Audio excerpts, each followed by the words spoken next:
दुश्मन चाहे केॾो बि सिंध जो ॾाहे न सघंदो नक्शो खुद जो किरंदो रहंदो रतो असांजो चवंदो रहंदो जिए सिंध जिए सिंध जिए सिंध।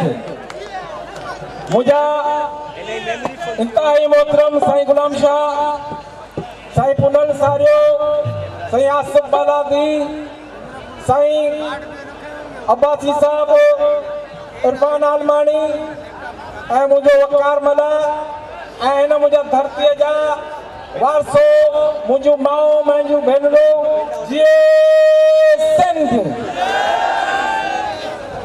अॼु असां तव्हां सभिनी दोस्तनि खे मुबारकबाद ॾियूं था त जीअं असांजूं ॿाहियूं पहिरियूं आहिनि ऐं ही वक़्तु असां सिंधियुनि जी आहे जिते सॼी दुनिया में असांजा सिंधी टोपी अजरक पाए घटनि में रोडनि ते रस्तनि ते झुमरियूं पाईंदा आहिनि।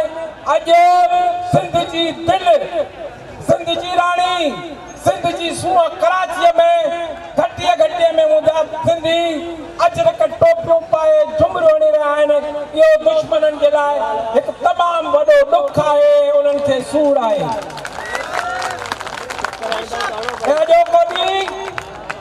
तव्हांखे यादि हूंदो त जंग जियो वारनि जे हिकु तासिफ़ परस्त शाहिद मसूद असांजी हिन टोपी ऐं अजरक ते चथर कई हुई, मज़ाक कयो हो ऐं अॼु हुनखे इहो ॾिसणु खपे त तुंहिंजो इहो मज़ाक तुंहिंजे गिचीअ में पियो आहे। अॼु सिंध त पंहिंजी जॻह ते पर सॼी दुनिया में असीं ॾोड़ियूं पिया मल्हायूं। असां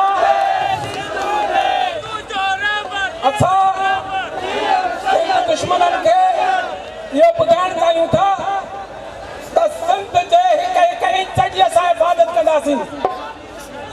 इहे कराचीअ जा ॿेट, इहे सिंध जूं ज़मीनियूं तव्हां जेके भुॻड़नि वटि विरायो था, असां उन्हनि जे लाइ हिकु हिकु इंच जी हिफ़ाज़त करण लाइ मैदान अमल में हूंदासीं।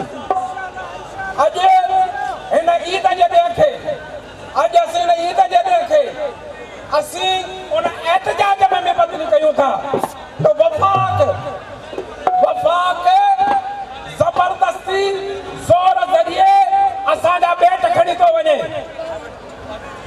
ही जेका पीपल्स पार्टी सॼो निहारण जे तरीक़े जे लाइ बकवास कंदी रहंदी आहे, उन्हनि वॾो कमाल करे छॾियो आहे।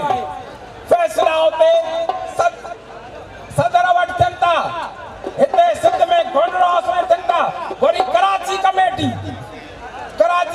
हिकु मज़ाक आहे, सिंध सां हिकु मज़ाक आहे, सिंध खे विरहाइण जी हिकु साज़िश आहे। पर उन्हनि खे इहा ख़बर ई न आहे,